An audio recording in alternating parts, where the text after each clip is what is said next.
Alors, bonsoir tout le monde, bienvenue à cette réunion ordinaire et publique du Conseil municipal de Dieppe en ce 27 novembre. Avant de procéder avec notre mot d'ouverture, je voudrais juste souligner une personne de notre personnel qui a été reconnue pour son travail comme bénévole, bénévole de l'année par Sport Nouveau-Brunswick. Elle a l'habitude d'être dans la salle ici en quelque part. Elle n'est pas ici ce soir, mais on va le faire publiquement quand même, reconnaître l'excellent travail de Mme Pauline Cormier comme bénévole de l'année dans le secteur de l'administration, alors qu'elle s'occupait de l'équipe de ballon volant pour les Jeux du Canada. Alors, félicitations,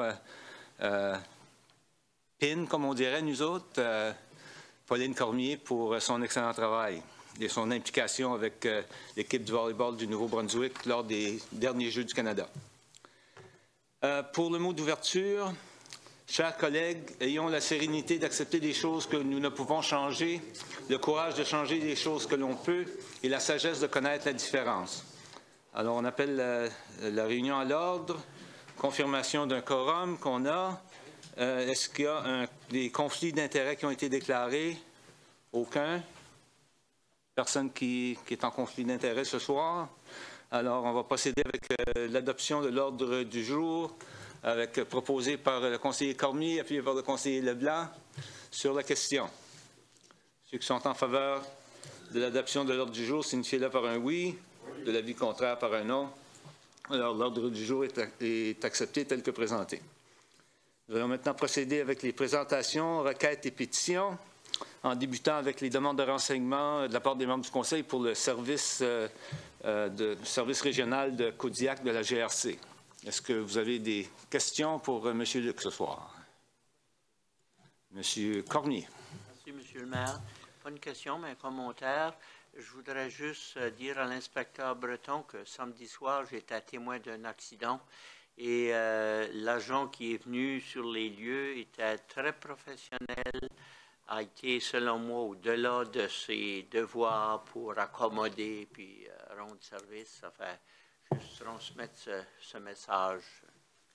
Je vous remercie beaucoup, conseiller Cormier. Je vais faire partie de vos commentaires positifs à nos membres. Comme vous le savez, à tous les matins, on a un briefing avant de commencer notre quart de travail.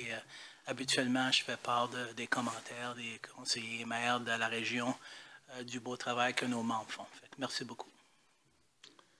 Merci à vous. Personne d'autre? Non? Alors, on va maintenant procéder avec la pétition du village métropolitain concernant le déneigement. Je pense que le représentant est M. Paul-Émile Mallet. Oh, M. Ouellet. OK. OK, c'est bien. Merci, M. le maire et les membres du conseil municipal pour cette opportunité de vous rencontrer ce soir. Louis Ouellet, du 356 rue Damien, est membre du conseil d'administration de l'Association des condos du village métropolitain. On m'a demandé de vous présenter une pétition au sujet du dossier de la gestion de la neige sur nos rues, soit les rues Damien, Firmin, Domitilde et Aimé. C'est un privilège pour moi de la faire ce soir. Je suis heureux de voir le grand nombre de gens qui sont ici en présence du conseil ce soir pour supporter le dépôt de la pétition. Côté du contexte aujourd'hui, au cours des 20 dernières années, la population de la ville de Dieppe a plus que doublé. Cette croissance exceptionnelle de la population est principalement due au niveau élevé de la qualité de vie dans la communauté. Comme citoyens, nous apprécions les efforts de la municipalité envers l'amélioration continuelle des services municipaux et récréatifs.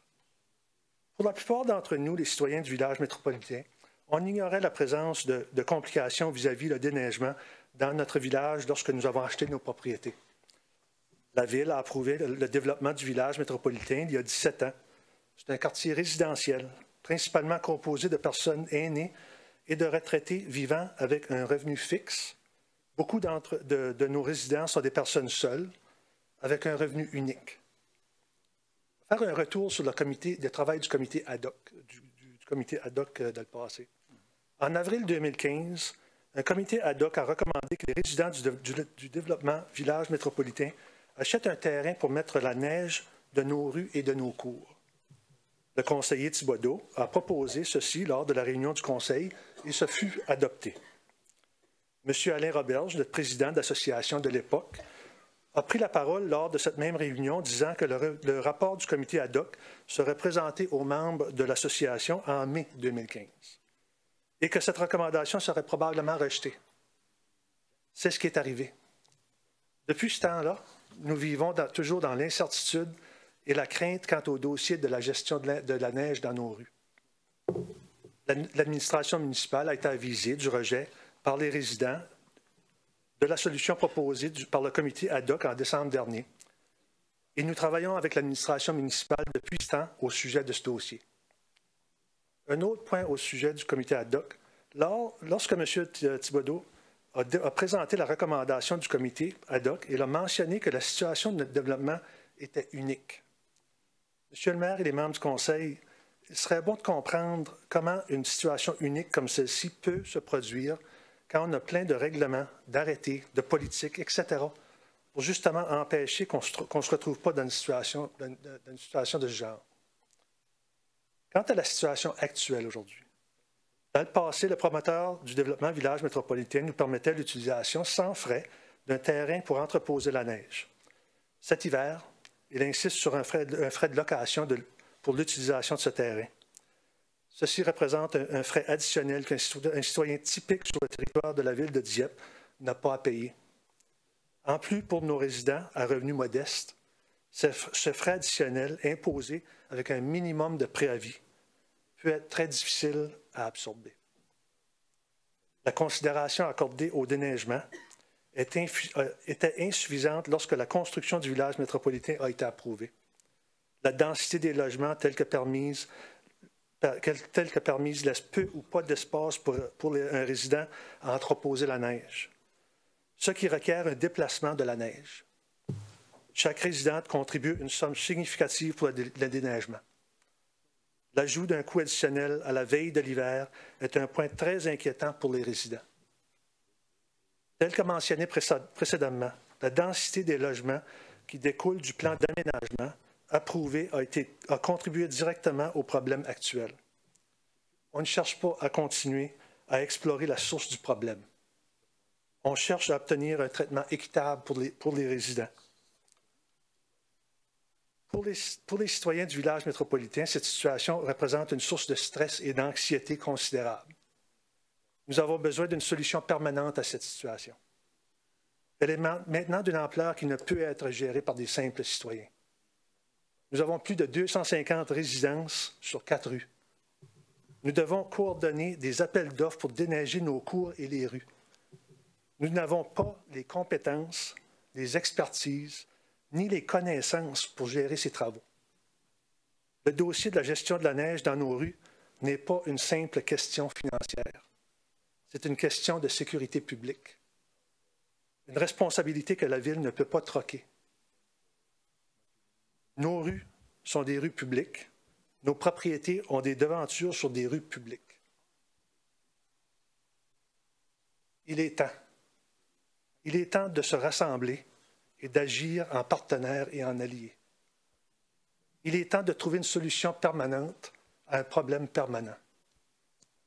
Il est temps d'impliquer les expertises municipales appropriées pour trouver une solution à un problème fondamental de sécurité publique dans notre communauté. Il est temps de passer à l'action et de mettre en œuvre une solution au problème de gestion de la neige. La mise en place de la solution permanente pour la gestion de la neige dans nos rues doit être en conformité avec les règlements, les arrêtés municipaux, etc. Respecter les rôles et responsabilités de chacun. Refléter un partage juste et équitable des coûts. Avant de lire la pétition, j'aimerais mentionner que Dieppe est une municipalité où il fait bon vivre. Jacques Leblanc, le promoteur, a eu la vision de proposer un projet et de risquer d'aller de l'avant. La Ville a osé approuver ce projet innovateur pour le mieux-être des résidents sur son territoire. Nous, les résidents, avons supporté ceci en investissant dans nos propriétés. Est-ce que c'est parfait? Non. Mais la question de la gestion de la neige dans nos rues peut être corrigée. Monsieur le maire et les membres du conseil, la pétition signée par plus de 325 résidents est la suivante. Nous, les citoyens du village métropolitain, demandons à la ville de Dieppe de trouver une solution permanente au problème de gestion de la neige qui persiste depuis la phase initiale du projet et qui est devenu impossible à gérer. Cette solution doit être approuvée par la ville de Dieppe au plus tard, le 31 mars 2018. Monsieur le maire et les membres du conseil, merci de votre temps et de votre attention.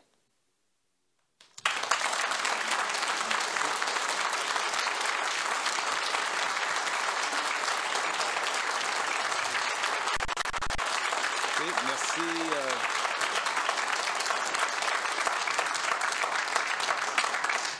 OK, merci, M. Ouellette. Je sais que il y a présentement des discussions qui prennent place, fait que je ne voudrais pas commenter plus que ça pour le moment. On va voir comment les discussions allont avancer. Et c'est certain que tous les membres du Conseil, je suis convaincu, voudraient nous voir tous arriver à un arrangement qui sera juste envers tous les citoyens de la ville de Dieppe comme tel. Alors, merci, M. le maire et les membres du Conseil. C'est là qu'on veut arriver, nous aussi. C'est ça. Okay. Est-ce que vous voulez remettre votre pétition, peut-être M. Simard qui va en prendre possession pour faire le suivi?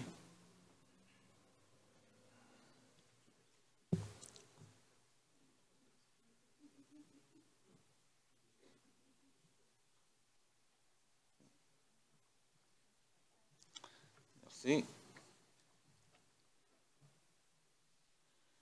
C'est très à propos que la prochaine item à l'ordre du jour ce soir, c'est justement le plan de déneigement et déglaçage pour toute la ville. Alors, si vous voulez rester avec nous pour ce sujet, vous êtes bienvenus. En fait, vous êtes bienvenus de rester jusqu'à la fin de notre assemblée. Mais M. David Knowles et M. Luc Bugeaud, je pense, vont partager la présentation du plan de déneigement et déglaçage pour 2017-2018, qui est quelque chose qui essentiellement est ajusté à tous les ans selon les leçons apprises annuellement avec notre déneigement. M. Knowles. Merci, M. le maire. Bonsoir tout le monde, membres du conseil, résidents de la ville de Dieppe. Comme qu'on fait toutes les années, dans l'automne, on regardait le plan de déneigement pour l'hiver prochain. On va parler un peu du processus. On ne va pas aller dans grand détail, mais on va aussi discuter les changements, si on a des changements à proposer. Donc, l'image que vous voyez devant vous, c'était pris durant une blizzard, je crois. Donc, on va parler du nombre de kilométrages qu'on a pour déneiger dans la ville de Dieppe. On a 162,25 km de rue à déneiger. Ça, c'est équivalent de 356 km de voies qui va dans toutes les directions. On a 63,5 km de trottoirs à déneiger, 1352 bornes fontaines et 31 stationnements municipaux à déneiger. L'objectif est de déblayer toutes les rues sur toute la largeur de la surface de roulement de 8 heures suivant la fin de la chute de neige de 30 cm et moins.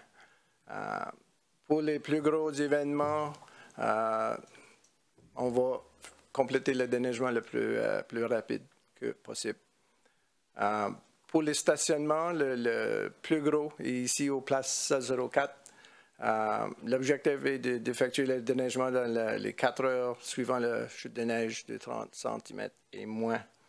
Cet hiver, pour la première fois, on a un hôtel dans le milieu du stationnement pour gérer le déneigement. Ça va être un changement pour nous autres, mais on a les équipements puis les main-d'œuvre en place, puis on va ajuster aux besoins pour le premier hiver, puis on est sûr que le déneigement puis pour le stationnement, pour les voitures et aussi les trottoirs autour de l'hôtel seront bien faits.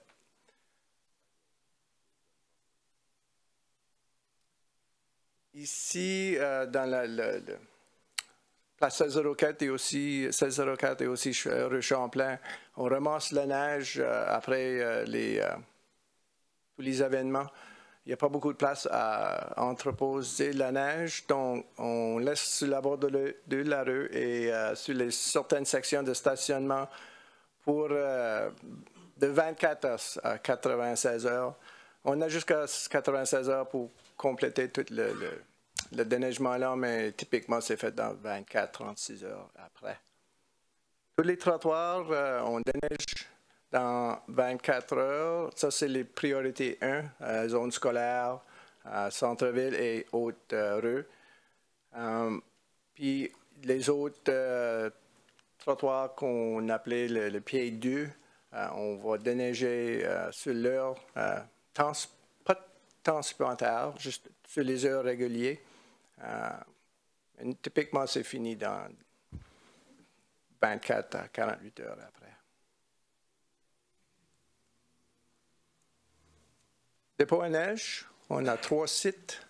On a eu un site, je vais montrer la carte. L'hiver passé, on a eu un site ici, sur la rue Benjamin. Maintenant, il y a une bâtisse qui est en cours d'être construite dans le milieu de la site de neige. Donc, on était forcé de trouver une autre place, puis même la place qu'on a tout de suite est temporaire. On est au but de la rue de l'Aviation. Tout de suite, on avait préparé un site là.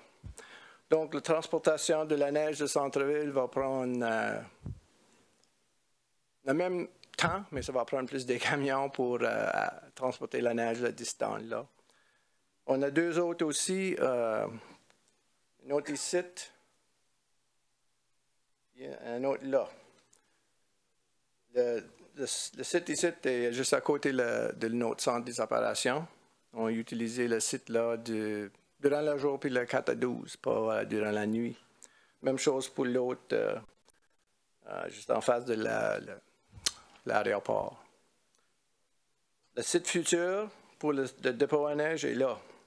On est l'argent dans le budget l'année prochaine pour construire un site de neige, dépôt à neige permanent sur le terrain là. So, nous espérons que ça va être fini avant l'hiver 2018-19. Classification des rues. On a 3 classifications. Les lignes rouges, les rues rouges, là, sont les rues artères, les rues principaux. En bleu, ça, c'est les rues collectrices. Puis jaune est les rues résidentielles.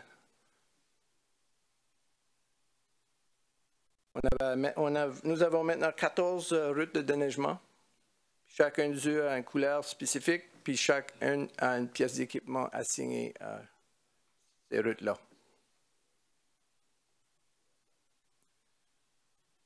J'avais mis le diapositive là pour vous montrer le changement sur le boulevard Dieppe cet hiver. On a 2 carrefours giratoires qui n'ont été pas là avant. C'est la première fois pour nous autres de déneiger celui-là, mais ça va être un petit défi. Mais on avait déjà regardé ça proche, puis on est confiant que ça va être déneigé facilement. Peut-être que ça va prendre un petit peu de temps à faire. On doit faire un tour, puis faire un deuxième tour, puis sort chaque sortie pour amener la neige là, sur la bord de la rue, puis retourner. Donc, ça va prendre un petit peu plus de temps pour le faire. Ça, c'est une route typique pour une zone résidentielle. Vous voyez qu'on a les différentes couleurs. C'est designé qu'il commence, la machine de déneigement va commencer ici sur le vert, puis là, il allait sur le bleu, le jaune, puis le violet. C'est tout le temps la même place qui commence, puis tout le temps la même place qui finit. On ne laisse pas les équipements où ils voulaient parce que ça ne va jamais être fini. C'est structuré. Ça, c'est une autre section. Différentes machines, mais la même sorte de choses, la même structure.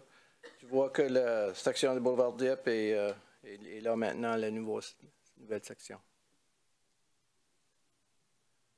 Voici une image d'une de nos pièces d'équipement pour mettre de l'application de saumure, sel sur nos rues. Ça, c'est la technologie qu'on a commencé à utiliser, je veux dire, 5-6 ans passés. Puis, on est capable de maintenant traiter tous nos rues dans la ville avant la chute de neige avec saumure. Ça, c'est un liquide avec 23% du sel dedans. Donc, si on était pour traiter toutes les rues avec sel seulement, on peut traiter toutes les rues avec saumure avec 23% du sel au lieu que 100% du sel. Ça marchait très bien. Ça prend un effort spécial de nos employés. Puis tout le monde est vraiment intéressé de faire un bon job. Puis ça a sauvé beaucoup d'argent sur nos budgets pour sel. L'hiver passé, on a sauvé 100 000 $ avec le processus-là. Ça, c'est la deuxième machine, c'est plus gros. Il y a 6200 litres de saumure là-dedans. Tu vois les réservoirs ici en avant, puis il y a un autre là, puis l'autre bas, c'est la même chose. C'est le camion-là qu'on traite les rues avant la chute de neige avec pour mettre de saumure. Le camion était stationné là, c'est plus de liquide que tu vas voir normalement. Mais on peut faire 2 voies avec une passe. On n'a pas besoin de passer une rue résidentielle 2 fois pour traiter toute la rue. On est capable de traiter la pleine largeur avec une passe. On est capable de traiter la ville au complet dans 16 à 18 heures avec les 2 camions. Les camions-là aussi sel dans la benne, là. On a 4 verges cubes de sel dans chacun d'eux. On est aussi capable de traiter le sel avec saumure avant mettre sur la rue. Donc, on a une couple de différentes options pour ça. Ça, c'est notre plus nouveau tracteur à trottoir. J'ai juste pris une photo de celui-là. On a commandé le mois d'avril, puis ça arrivait une couple de semaines passées. Celui-là sera notre 5e tracteur à trottoir pour les déneigements des trottoirs municipaux. Là, ça c'est centre-ville. Il y a des différentes responsabilités pour les différentes couleurs. Là. Tu vois le rose ici. Ça, c'est une responsabilité du service de bâtis municipaux. La section ici est privée. La petite partie de jaune, là, ça, c'est la responsabilité du Centre des arts. Le vert et le bleu est travaux publics. Donc, les trottoirs, puis tous les stationnements et puis le marché fermier et la responsabilité de déneigement-là, la responsabilité des travaux publics. Donc, ça, c'est la fin de mon présentation. Luc, bonjour. Est-ce qu'il y a des questions pour M.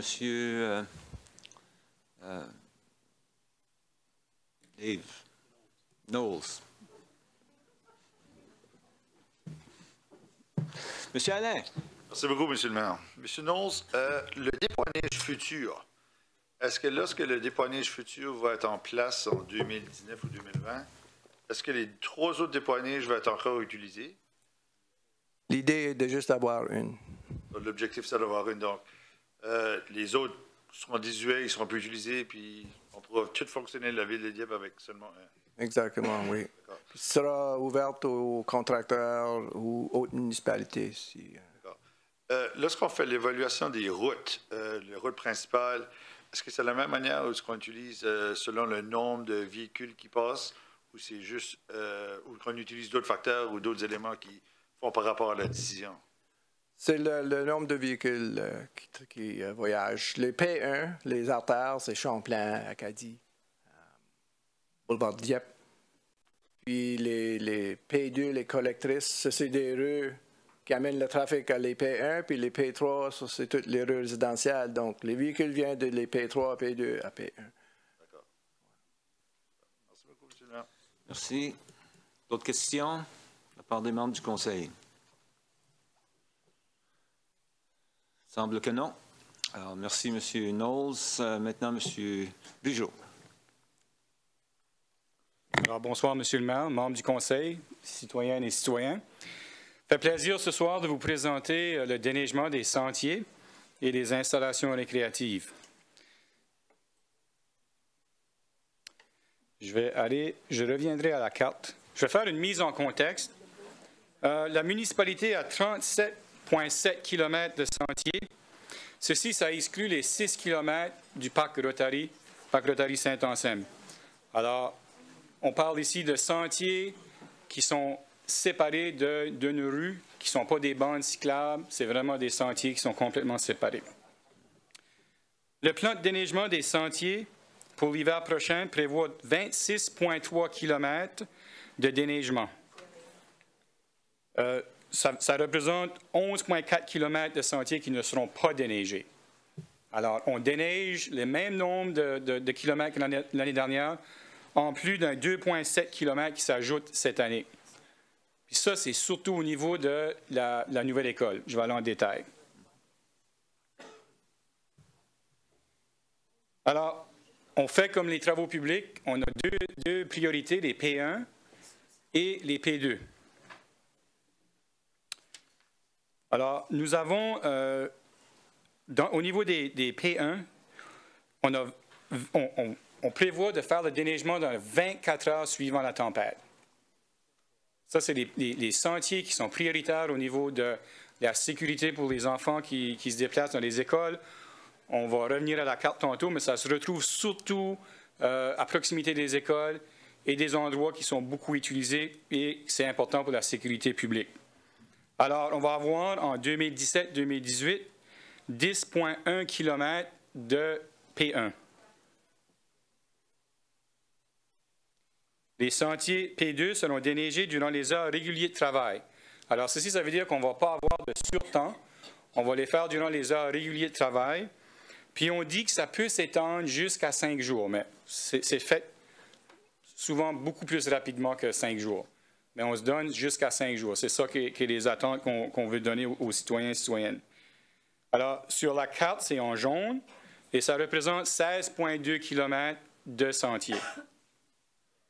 Je vais faire une mise en garde ici que je n'ai pas inclus dans la présentation, parce que je sais que vous vous faites poser des questions souvent au niveau de comment on fait le déneigement. Ceci, c'est une tempête régulière. Si on a une autre tempête qui arrive 48 heures après la première, on recommence le processus, qui veut dire qu'un P2, ça peut prendre plus que 5 jours parce qu'on a eu 2 tempêtes de fil.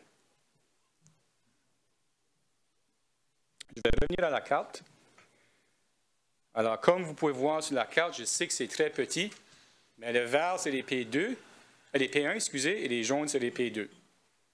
Ça représente 67 % des sentiers qu'on déneige. Alors, c'est quand même considérable le nombre de sentiers qu'on déneige à Dieppe, puis on sait que c'est beaucoup utilisé quand même par les citoyens et citoyennes. J'aurais aimé ajouter quelques autres éléments de déneigement ou disons, des travaux qu'on doit faire pour s'occuper justement de la neige au niveau de notre service. On déblaye aussi, nous, les stationnements des installations récréatives, que ce soit les arénas, le centre aquatique et sportif, le parc Rotary Saint-Anselme, la maison patrimoniale d'Oiron et la maison scout. Ce sont tous les stationnements qu'on déblaye. Aussi, au parc Rotary Saint-Anselme, il y a un autre P1 qui est vraiment important. Pour ceux et celles qui font du ski de fond, c'est important de préparer des sentiers. Parce qu'eux, ils ne veulent pas attendre 5 jours après la tempête de neige, puis je les comprends. On n'a pas souvent des bonnes conditions pour faire du ski de fond. Alors ça, c'est une P1 et c'est la préparation des sentiers de ski de fond. On fait ça à l'intérieur des premiers 24 heures d'une tempête. Ça, c'est le personnel du parc. Aussi, à l'intérieur du parc, on a un P2 qui est la glissade. Mais la glissade, on essaie de le faire le plus rapidement possible parce que c'est utilisé par un bon nombre de familles. Un autre élément qui est une P1, qui fonctionne très bien cette année, c'est l'anneau de glace. Alors, ça, c'est un P1. Nous, je pense que M. Knowles l'a indiqué qu'ils font le déneigement des stationnements, ainsi de suite, mais nous, on fait l'anneau de glace. Ça fait que, sommairement, c'est ça que je voulais vous présenter. Je ne sais pas s'il y a des questions. Ça me fera plaisir de répondre. Justement, M. le conseiller Godette. Merci, M. le maire. C'est concernant la ville de Dieppe sur cette carte ici, arrête à Fox Creek. Là. La piste qui dépasse Fox Creek, elle n'est pas utilisée l'hiver du tout, j'assume par ça. Mais une qui pourrait être utilisée assez souvent l'hiver, c'est la piste qui se trouve autour du parc Dover. Oui. Puis, quelques années passées, cette piste-là était toujours ouverte où des gens allaient prendre des marches ou des courses autour de cette piste d'asphalte-là. Puis, depuis 2-3 ans, on dirait qu'on l'a abandonnée. Est-ce qu'il n'y a pas moyen de, c'est 2 ans passés. Oui, c'est une bonne question, conseiller Godette. C'est que 2 ans passés, on avait des gros défis de déneiger de la pointe au Renard jusqu'à Dover. Il y a des accumulations de neige incroyables par rapport au terrain.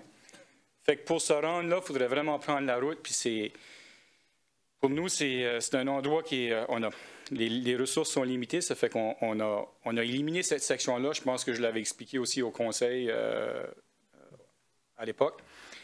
On regarde à faire de l'acquisition de terrain qui nous permettrait justement de se rendre au parc Dover sans traverser des endroits qui sont difficiles à déneiger. Alors, on souhaite pouvoir le faire, mais c'est un dossier qu'on travaille dessus. Mais pour l'instant, on n'a pas ce terrain-là, puis ça cause vraiment des défis là, opérationnels. Mais c'est quelque chose qu'on veut définitivement refaire. OK. Merci. Merci, M. Godette. Quelqu'un d'autre du conseil? Non? Alors, merci pour votre présentation. Merci. Item numéro 8, question du public. Allez-vous-en pas.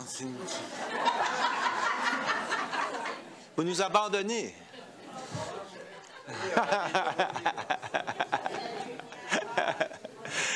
OK. Ben, bonne fin de soirée à vous tous. Encore une fois, vous êtes bienvenus de rester. On est patients. OK, question du public.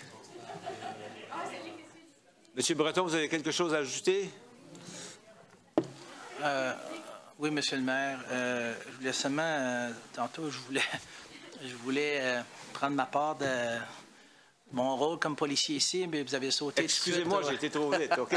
J'ai été vite, ça a gâché. J'ai un excès de vitesse. Pour vous donner un avertissement, puis je t'ai pas ici. Un avertissement ce soir, OK. Monsieur le maire, non, c'est seulement un avis qui vient du surintendant Critchlow qui voudrait informer que les cartographies qui sont les crime maps que habituellement on vous fait part seront désormais accessibles au grand public. Qui veut dire que pas seulement les conseillers, conseillères vont les avoir, mais le grand public va avoir accès au site de la APRC, qui est le CRPA en anglais. Fait que le nouveau format élaboré par le Comité de la qualité de la police de APRC sera publié sur le site web de la CRP le mercredi. Cela signifie que les cartes ne seront plus envoyées par courriel aux membres du APRC et aux 3 conseillers municipaux. Le format est plus cohérent pour tout le monde et est disponible pour les personnes intéressées. Et puis, j'aimerais vous montrer l'exemple, mais quand même, c'est tout petit, mais ça, vraiment, à la fin, ça va être plus facile à lire et à comprendre pour les gens et la communauté quand ça vient le temps, qu'est-ce qui se passe dans ma région. Et puis il va y avoir quand même la map, mais c'est tout le monde va avoir accès, et non seulement pas les maires et conseillers de nos régions. Ça fait que c'est ça que je voulais vous faire parvenir tantôt. Et ça, ce sera à partir de mercredi cette semaine? Mercredi, je dirais que oui. Oui, OK. Merci. C'est tout pour moi. OK. Question, M. le conseiller Leblanc. Merci, M. le maire. Monsieur Le Breton, est-ce que c'est quelque chose que le public va pouvoir s'abonner ou est-ce qu'il va falloir que les citoyens ou citoyennes aillent voir à tous les semaines? Je pense que... Ils peuvent s'abonner pour avoir le résultat. Je n'ai pas la réponse, mais je pourrais vérifier pour la prochaine fois. Je pourrais dire que ceux qui vont sur le site en anglais, c'est CRPA, puis en français, c'est la APRC, sur le site web, ils devraient avoir accès sans être abonnés, je pense que c'est quelque chose. S'ils veulent s'abonner, je ne sais pas, mais je vais vérifier. Ouais. Je pense que ce serait peut-être quelque chose à regarder, comme tout de suite, que nous autres, on reçoit automatiquement. Moi, je comprends ce que vous voulez dire. Quelqu'un du public voudrait s'abonner pour avoir le courriel aux semaines. Je vais prendre une note et je vous laisse savoir. Merci. Monsieur le maire. Merci. Autre question? Aucune autre question? Okay. C'est tout, M. Breton? Oui, Monsieur le maire, merci. Merci beaucoup. OK, merci. OK. Alors, maintenant, adoption des procès-verbaux. Item 9.1, proposition pour l'adoption du procès-verbal de la dernière réunion par le conseiller Thibodeau, appuyé par la conseillère Arsenault, pour la réunion ordinaire du Conseil du 14 novembre. Question sur le procès-verbal? Non? Alors, ceux qui sont en faveur de la résolution, signifiez-le par un oui. L'avis contraire par un non. Alors, le procès-verbal de la réunion du 14 novembre est accepté tel que présenté. Item 10, motion, mémorandum et nomination. 10.1, secteur finance. Monsieur Melançon. Merci, M. le maire. Bonsoir tout le monde. Alors, comme premier dossier, vous avez devant vous une recommandation pour la firme Couture Services Financiers Incorporés, qui est en partenariat avec Scott Guptill à titre de conseil au niveau du régime de pension des employés de la Ville de Dieppe. Alors, nous avons un comité interne qui voit à la gestion et à la bonne gestion du plan. Le comité a procédé à l'exercice d'aller en appel d'offres. Nous avons reçu 7 propositions. 5 rencontraient tous les critères qui ont passé à travers le processus d'évaluation plus intense. Et celle qui est devant vous est celle qui est recommandée, qui a été également validée par un expert externe pour aller au-delà de s'assurer que celle qui était recommandée par le comité, il y avait une validation sur la recommandation. Alors, c'est pour votre appui ce soir et de procéder à la mise en œuvre avec ce service, avec Couture Services Financiers Incorporés. Merci. Pour la lecture de la résolution, Monsieur le conseiller Leblanc. Merci, Monsieur le maire. Que le Conseil nomme la firme Couture Services Financiers Incorporés en partenariat avec Scott Guptill à titre de conseiller au régime de pension des employés de la Ville de Dieppe en remplacement du fournisseur actuel Atlantic Pension Retirement Planners, Inc., tel que recommandé par le comité consultatif du plan de pension de la Ville de Dieppe, et que le Conseil autorise que les démarches soient entreprises immédiatement afin de procéder à la signature du contrat de service avec Couture Services Financiers Incorporés. Je vous le propose, Monsieur le maire. Proposé par le conseiller Leblanc, appuyé par le conseiller Alain sur la question. Aucune question. Alors, ceux qui sont en faveur de la résolution, signifiez-le par un oui. De l'avis contraire par un non. La résolution est adoptée telle que présentée. Prochain item aux finances, 10.1.2. M. Melançon. Alors, le Conseil a reçu une présentation de KPMG, Mme Dallaire, sur un projet pilote qu'on a été accepté avec la FCM, une des 5 municipalités francophones qui participent à ce projet pilote au niveau de la gestion de nos actifs. Alors, vous avez été présenté une politique, une ébauche qui vous a donné l'opportunité aussi de réagir. Alors, ce soir, suite à toutes ces présentations-là, consultations avec l'équipe interne, on vous recommande son approbation afin de donner une ligne directrice de la gestion de nos actifs et la bonne gestion financière future de ces actifs. Alors, c'est pour approbation ce soir, M. le maire. Merci. Pour la lecture de la résolution, M. le conseiller Cormier.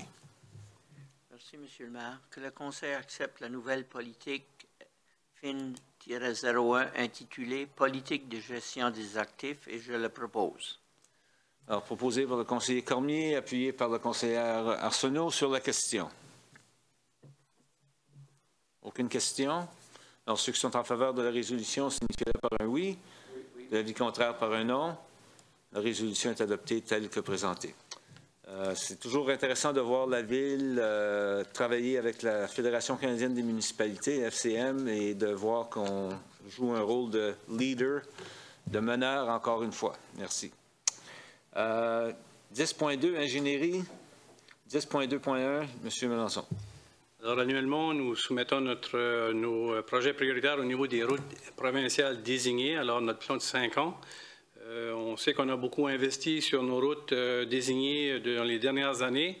Alors, pour la priorité 2018, c'est d'investir sur la préservation de l'asphalte.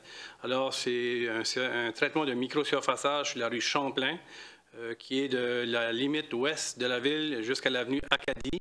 Alors, en principe, on se comprend bien, c'est devant Place Champlain jusqu'à l'intersection ici à l'Hôtel de Ville. Alors, on parle d'un investissement de 250 000 partagé selon la formule provinciale qui est avec la province et la Ville.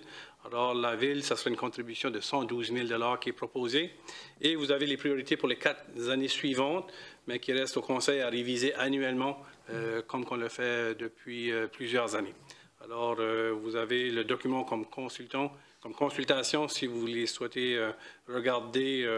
Mais pour le plus gros projet d'investissement, on le propose pour l'année 2021 et 2022, qui est le nivellement et le pavage du reste de la rue Champlain, en allant vers la rue Gorvette et le Moncton Flight College, et aussi la section du boulevard Dieppe à la Gorvette. Alors, ça, c'est les années futures des gros investissements sur les routes désignées qui est prévu selon la proposition qu'on soumet à la province, et toujours conditionnel à l'approbation de la province également.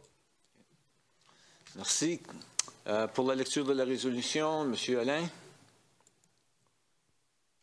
Merci beaucoup, M. le maire. Que le Conseil approuve le projet prioritaire de la Ville de Dieppe dans le cadre du programme d'amélioration des routes provinciales désignées pour la période 2018 à 2022, tel est énoncé ci-dessous. 2018, préservation de l'asphalte, 250 000 micro-surfaçage sur la rue Champlain, secteur entre les limites ouest de la ville et l'avenue Acadie, scellement de fissures sur le boulevard Dieppe, secteur entre la rue Champlain et la route 15.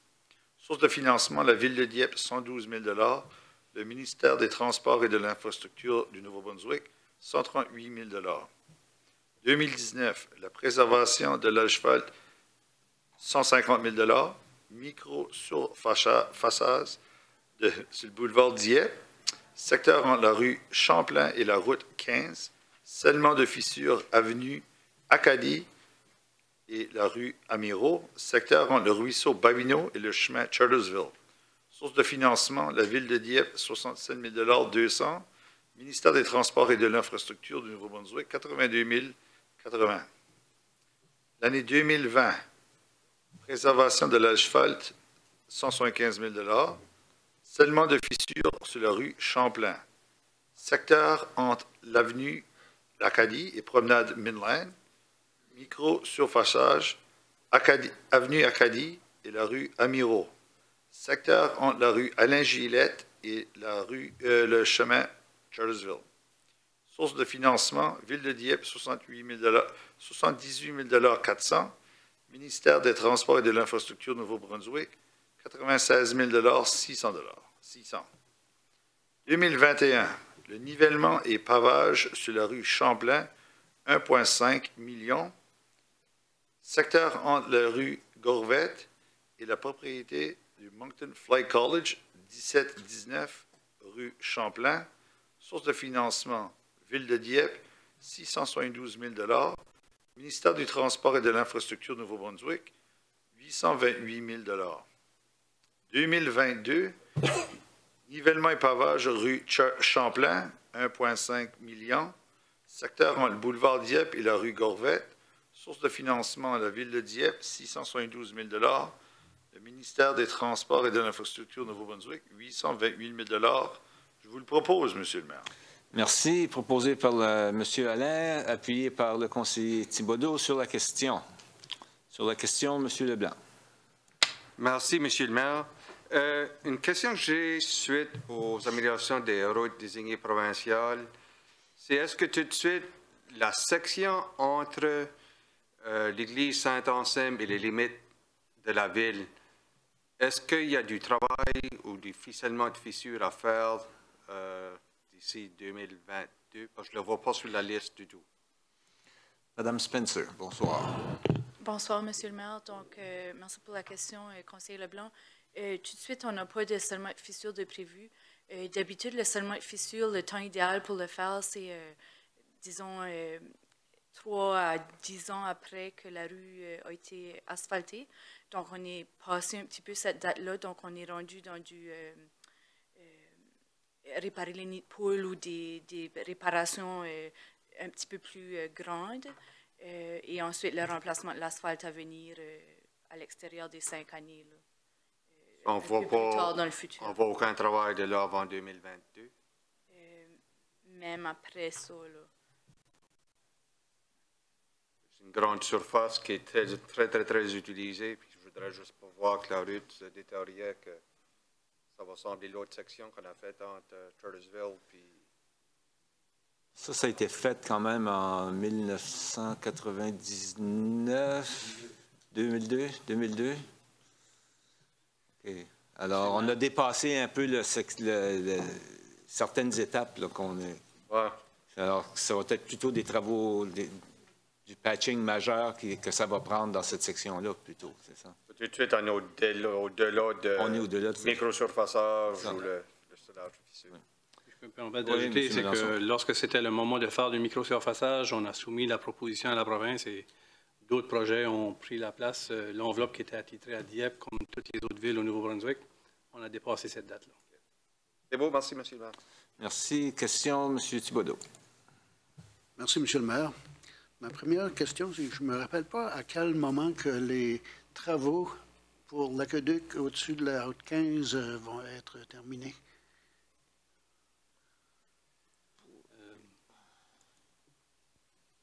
Madame Spencer. Merci, M. le maire. Il y a des travaux de prévus pour l'été prochain par le ministère des Transports. C'est un projet que la province gère, mais c'est censé durer toute la saison de construction en 2018. OK. Bien, c'est pour la raison pour laquelle je pose ça, c'est que je me demande, est-ce que c'est sage de travailler sur le boulevard Dieppe, seulement des fissures entre la rue Champlain et la route 15, et aussi l'année suivante, le microsurfaçage. Alors, oui, donc, on a eu la réflexion. Le seulement de fissure, c'est quelque chose qui prend juste une journée. Donc, on a cru bon procéder parce que, tu sais, ça empêche l'eau de pénétrer dans les fissures puis ça préserve l'asphalte. Donc, c'est sûr qu'il va y avoir des inconvénients, mais c'est juste une journée.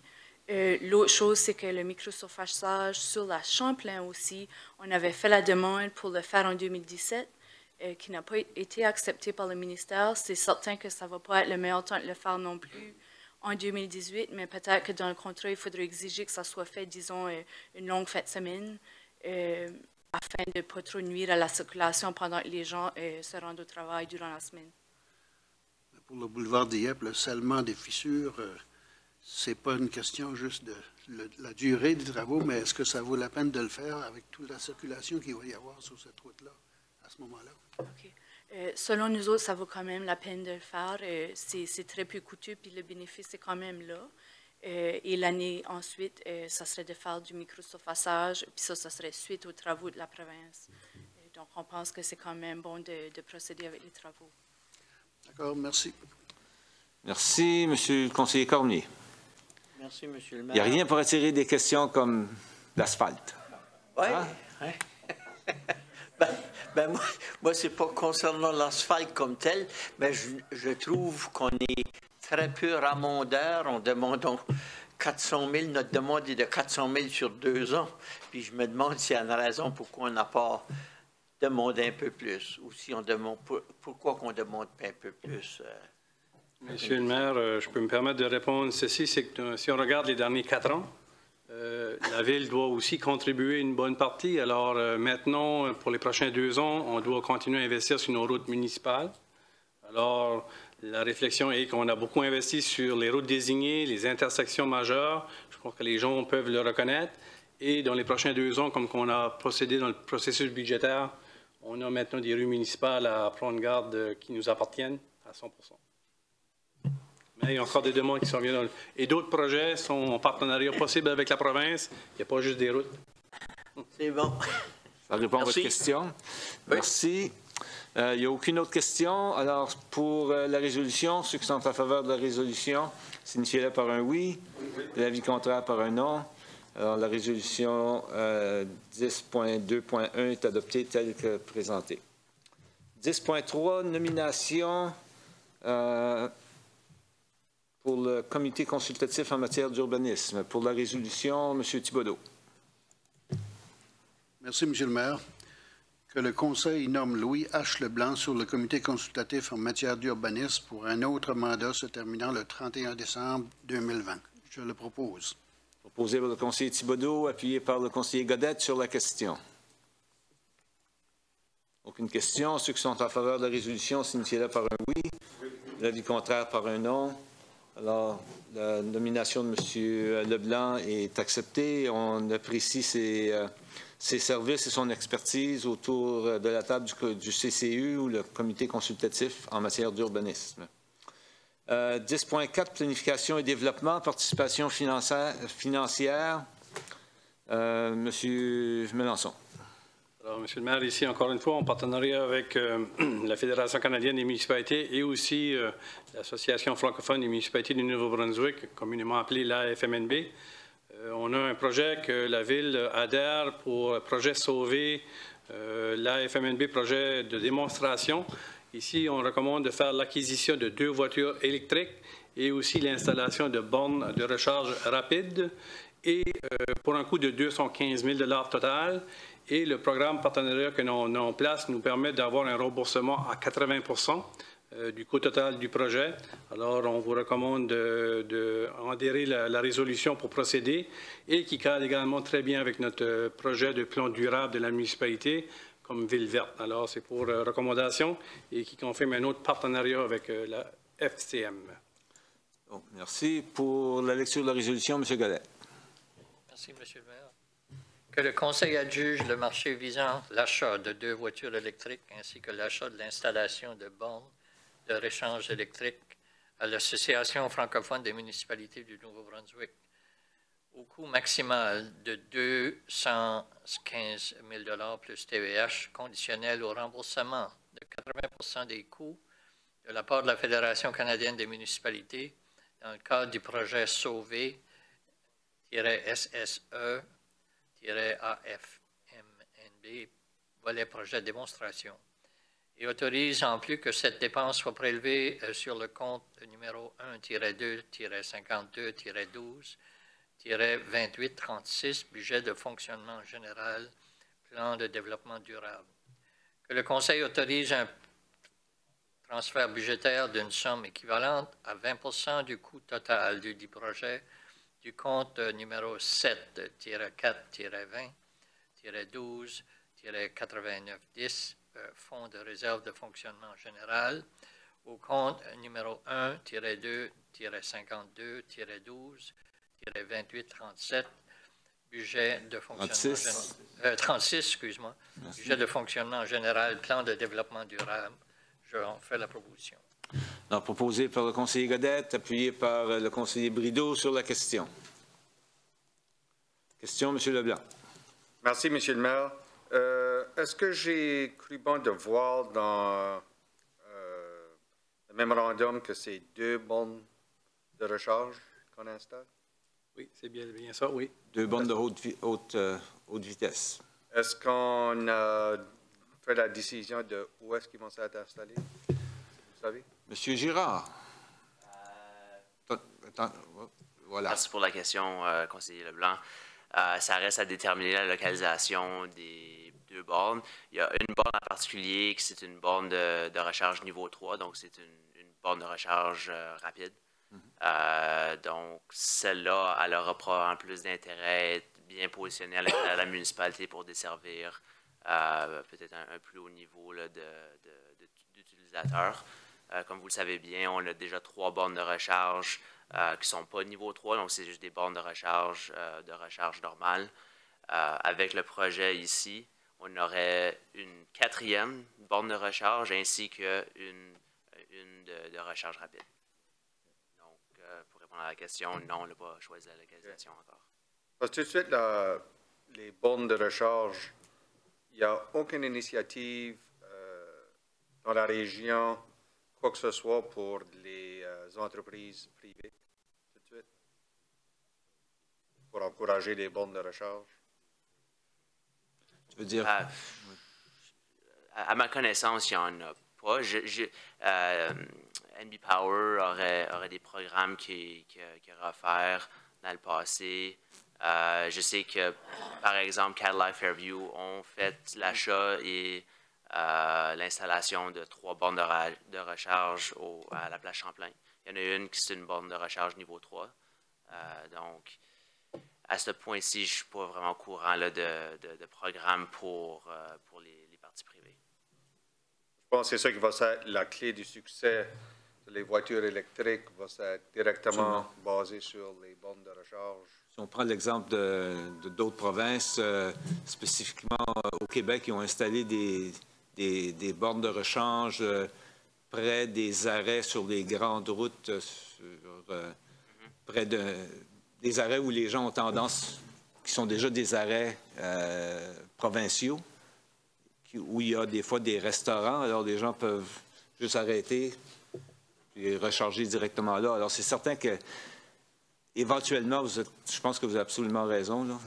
Ça va être le secteur privé qui va mener dans cette section-là, que ce soit à côté d'un hôtel ou des choses comme ça, là, où les gens ont tendance à être arrêtés puis de recharger leur véhicule. M. Girard. Juste un ajout aussi, je pense que c'est un point positif à ajouter pour la municipalité. C'est la ville de Dieppe. À ce point-ci, on a 6 bornes de recharge à l'intérieur de la municipalité, puis avec un autre 2, donc on va être à 8. Effectivement, si on regarde la carte de route électrique à l'intérieur de la province, on est la municipalité avec le plus de bornes de recharge à l'intérieur d'une municipalité. Donc, je pense que c'est un bon point, puis on continue d'aller dans la bonne direction de bâtir l'infrastructure verte pour les voitures électriques. C'est bien. C'est bien. Ouais. Je suis convaincu que notre service des communications a pris ça. Va nous faire une belle lettre là-dessus. Un beau communiqué. Parce que tout ça qui s'arrive avec le manque, pas vraiment un manque d'intérêt, mais c'est que tout de suite au Nouveau-Brunswick, les concessionnaires même ne sont pas favorisés pour recevoir des voitures électriques des manufacturiers parce qu'on n'est pas un leader dans les voitures électriques. So, tout de suite, je vois même ici, quand nous autres, on se dit qu'on va acheter 2 voitures électriques, puis je les vois nommer, là. Mais c'est tout de suite, c'est la disponibilité même des avoirs, parce que les leaders comme au Québec, les concessionnaires, les manufacturiers s'en vont pour envoyer leurs voitures là où le marché le dicte. Ouais. Tout de suite, avant que le Nouveau-Brunswick embarque vraiment les 2 bottines dans l'eau, là, on va voir que ça peut être un défi, mais j'espère qu'en commençant puis avoir des initiatives provinciales ou de NB Power ou quoi que ce soit pour promouvoir, puis ça qui va faire ça aussi va descendre les coûts pour le mettre plus abordable pour monsieur et madame tout le monde aussi, parce que tout de suite, la technologie est tellement élevée au coût que c'est pas toujours abordable pour tout le monde. Comme vous le savez, il y a déjà des incitatifs dans plusieurs provinces canadiennes. Puis, comme vous le savez aussi, on avait travaillé sur un projet ici à l'interne qui n'a pas mené, qui n'a pas connu de résultats encore. On attend d'autres partenaires principaux. Puis on a bon espoir que ça va se produire probablement dans les prochains 12 mois. Il semble que ce soit une période favorable les prochains 12 mois pour un tas de choses. Je pense que j'ai une idée qu'est-ce que tu dis. Monsieur Vrideau. Merci, M. le maire. Dans la même ordre d'idée, nous, ici, à la place 604, on a une borne. est-ce qu'il y aurait de la place pour mettre ce genre de nouvelles bornes-là à haute puissance là, à côté, qu'on pourrait desservir un service plus grand encore? Une autre bonne question. À la fin de la journée, je pense que ce serait de voir si l'infrastructure souterraine aussi est en place. Il y a un investissement à faire, certainement, par rapport au voltage. Ce serait une question à voir avec notre spécialiste en bâtiment. En termes de grosseur, vous pouvez aller en voir une à la place Champlain. Elles ne sont pas particulièrement plus grosses. C'est sûr qu'elles sont plus grosses, mais ça prend quand même juste un espace de stationnement. Donc, c'est sûr qu'il y aura une opportunité, c'est sûr. Si l'infrastructure serait déjà en place, puis en termes d'économie financière, si les infrastructures sont déjà en place, ce serait une bonne localisation quand même à considérer. Donc c'est tout à faire avec des endroits stratégiques.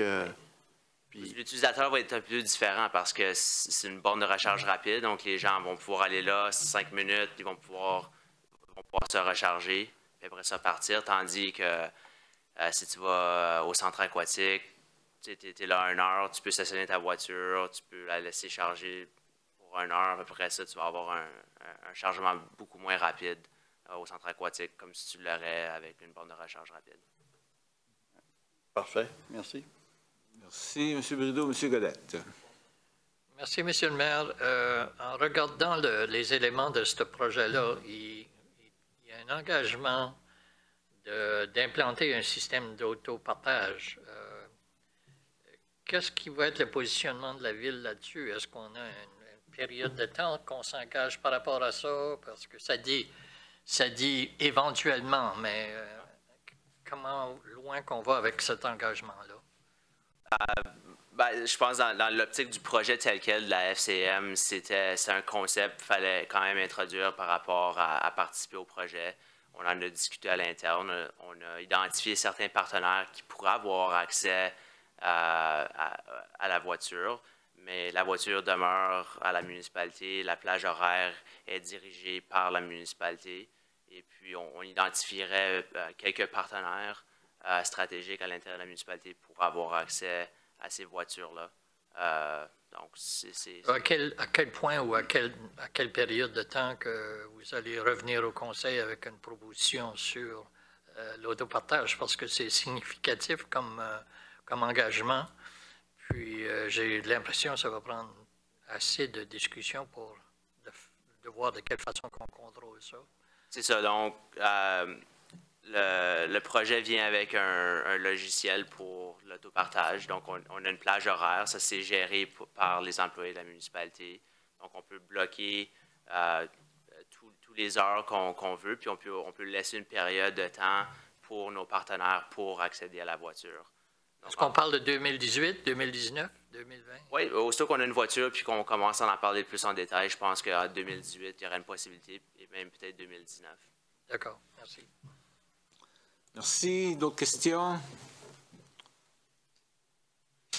Non? Aucune autre question? Alors, on a déjà lu la résolution. Ceux qui sont en faveur de cette résolution, signifient-le par un oui. L'avis contraire par un non. La résolution est adoptée telle que présentée. Item 11, arrêtés municipaux, aucun. Est-ce qu'on a des avis de motion? On n'a pas reçu aucun avis de motion. Demande de renseignement et annonce des membres du Conseil. Je pense que c'est à ma droite qu'on est rendu avec M. Godette. OK, M. Leblanc. Merci, M. le maire. Juste un commentaire sur l'item de voiture électrique. Là. Je voulais mentionner, puis ça m'a sauté de l'idée, je vais en prendre avantage. Les deux voitures qui sont proposées, je sais dans la différence des prix des deux, il n'y avait pas tellement une grosse différence. Mais l'avantage de un versus l'autre, et un à une distance d'automobile électrique est 383 km versus que le deuxième qui est plus ou moins hybride. So, je pense que ce serait peut-être à regarder, que je pense l'effet positif serait peut-être d'avoir deux voitures 100% électriques. Je regardais les coûts, il y a juste une variation, je pense que c'était 5 000 $ des deux prix. So, ça c'est peut-être à regarder que pour les avantages écologiques, verte. Je pense que tu as peut-être regardé à 2 voitures 100% électriques. Pour la différence des prix, je pense que c'est quelque chose à regarder. Un commentaire là-dessus, M. Girard? Mon commentaire serait qu'on travaille à l'intérieur d'une enveloppe aussi par rapport à la FCM. La FCM, il y a aussi d'autres partenaires stratégiques à l'intérieur du Nouveau-Brunswick qui veulent aussi avoir accès à ces voitures-là. C'est sûr que si on pourrait aller chercher une deuxième voiture complètement électrique, ça serait une bonne opportunité pour la municipalité. Mais à ce point-ci, c'est ça qui nous a été recommandé comme enveloppe. S'il y a une opportunité, je crois qu'on va la prendre. Monsieur le maire, si vous me permettez aussi, c'est un projet pilote. Alors, lorsqu'on va utiliser les voitures, il y a des données recueillies. On partage l'information avec les CM pour faire des recommandations par la suite. Alors, on a un certain contrôle, mais il y a aussi des éléments qu'on n'a pas de contrôle.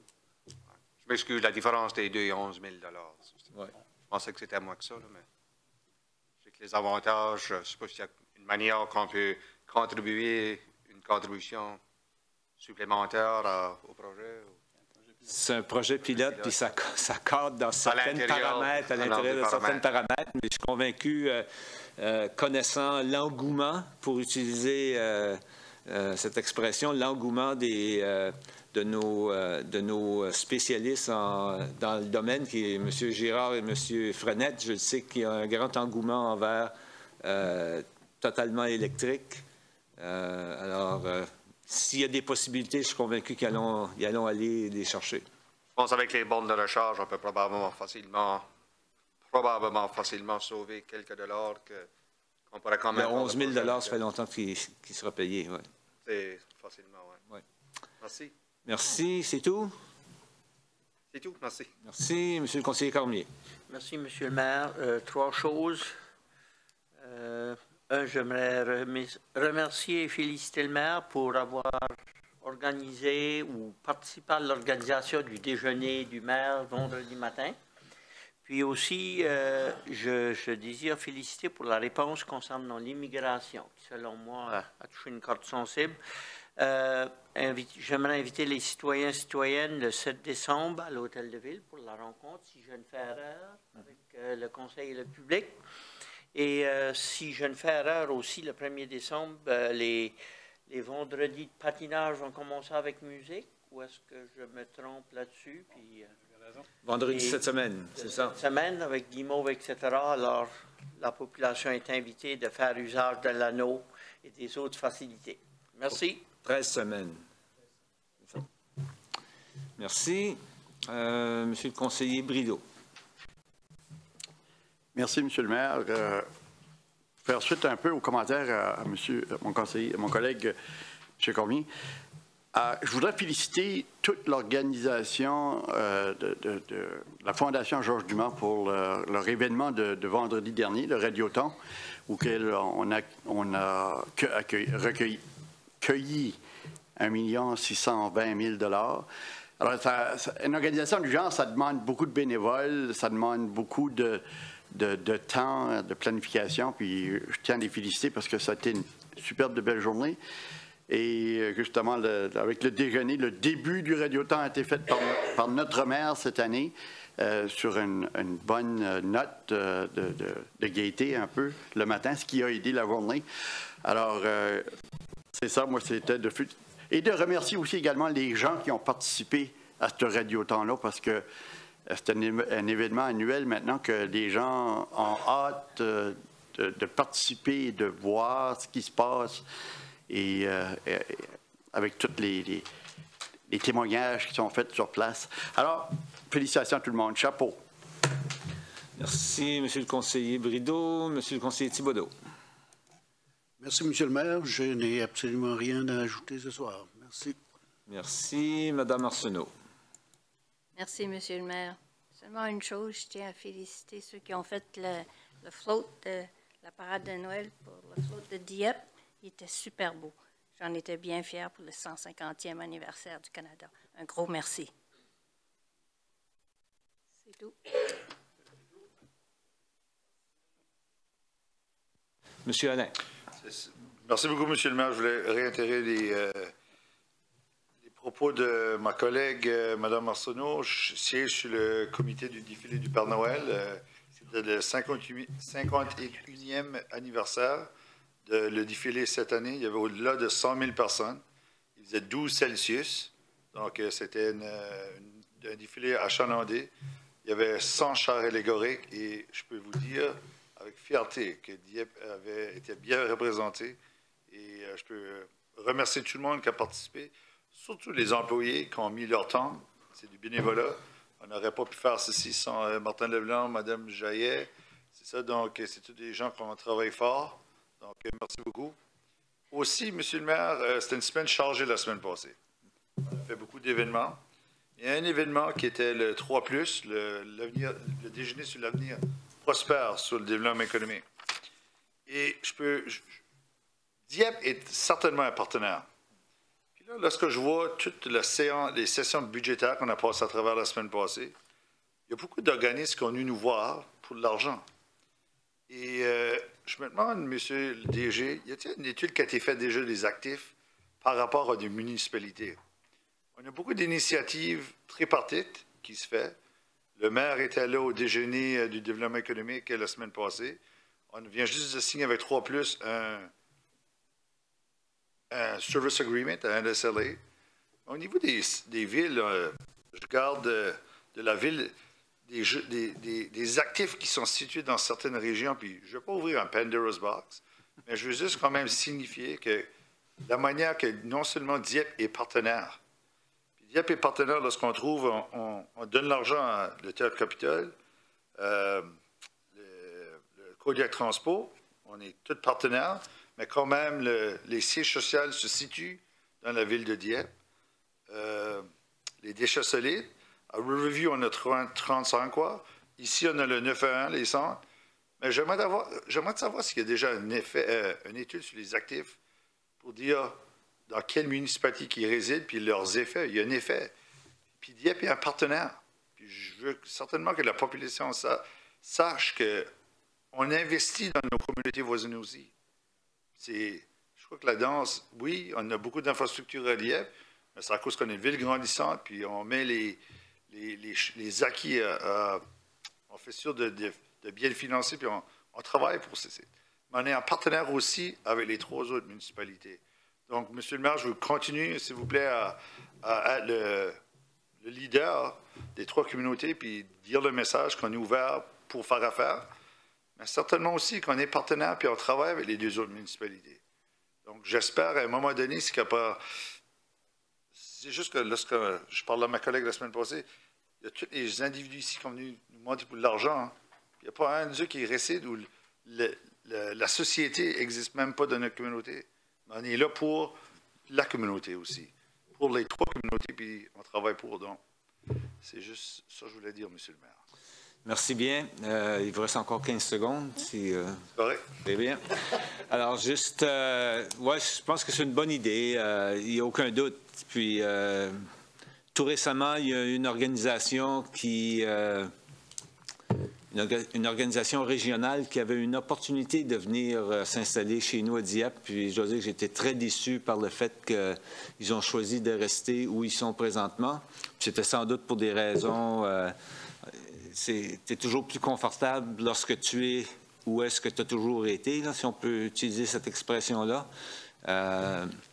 Mais je crois que ça aurait été un bon signal à envoyer justement chez nous, ici à Dieppe, comme partenaire régional, d'avoir une des agences régionales dans laquelle on investit du temps, dans certains cas de l'argent, qui viennent s'installer chez nous lorsque l'opportunité se présente. Malheureusement, ça s'est pas produit. J'ai exprimé mon désappointement en privé à l'organisation en question, que je nommerai pas. Plusieurs d'entre vous savez de quelle organisation il s'agit parce qu'on en a parlé, puis vous avez été copiés sur des échanges. Merci de soulever le point. Je pense que c'est jamais facile d'être le partenaire minoritaire, puis on s'entend que souvent, on le dit toujours, on vit dans l'ombre de nos voisins. Mais par contre, je dois dire que je suis toujours très fier des initiatives que l'on fait comme municipalité, que ce soit avec d'autres ou nous-mêmes. toujours très fier de nos initiatives. Puis je suis convaincu qu'éventuellement, le message va passer. Puis, parce que c'est en continuant d'être un bon partenaire qu'éventuellement, on sera reconnu comme tel. Puis, il y en a d'autres. Il y a le Ballet Théâtre de l'Atlantique. Il y a évidemment ceux-là que vous avez déjà mentionnés, mais il y en a toute une panoplie de différentes organisations. Je pense qu'on se doit aussi d'être un partenaire régional, puis pas seulement qu'avec Moncton et Riverview. Moi, comme président, présentement, le président de la Commission des services régionaux du Sud-Est, j'aime toujours de parler du Sud-Est en général parce que ce qui est bon pour Moncton, Dieppe et Riverview est aussi bon pour Shediac, Memramcook, Salisbury, Petitcodiac. Puis le Sud-Est demeure l'engin économique du Nouveau-Brunswick. Puis on continue à mettre du gaz dans l'engin avec toutes les différentes initiatives que l'on prend. Là, puis quand je dis du gaz, j'aurais peut-être dit du voltage, là, mais plutôt. Mais c'est ça, on aide à faire bouger les choses. Puis je crois qu'on n'a rien, à cacher à personne. Puis on doit en être fiers. Merci d'avoir soulevé. Puis je m'excuse d'avoir été aussi long. Je voudrais reconnaître spécifiquement le personnel qui est impliqué dans la décoration et du char comme tel, char allégorique. C'est deux de nos employés en particulier, M. Joe Richard, qui le fait depuis plusieurs années déjà, et aussi Gabriel Maillet, qui ont été les deux employés. Maillet, pas Jaillet, Maillet, c'est correct. Puis Joe, spécifiquement, je sais qu'il a ça à cœur, puis il est très fier des résultats qu'il a avec ça.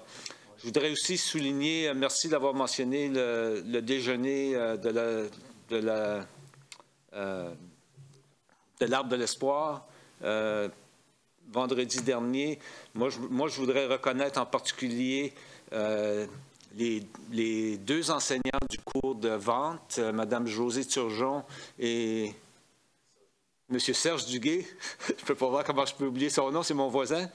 M. Serge Duguay et Mme Josée Turgeon, qui ont encouragé leurs étudiants des ventes à travailler sur ce projet-là. Puis, je pense que tout le monde sait, ça a quand même très bien été. Ça a permis de faire un don de 2000 $ à l'Arbre de l'Espoir. Puis, oui, c'est ça. Une bonne chose. Alors, sans plus tarder, bonne fin de soirée à tous. Je vois le personnel là, qui dit « Va-tu se taire, là? » Bonne fin de soirée.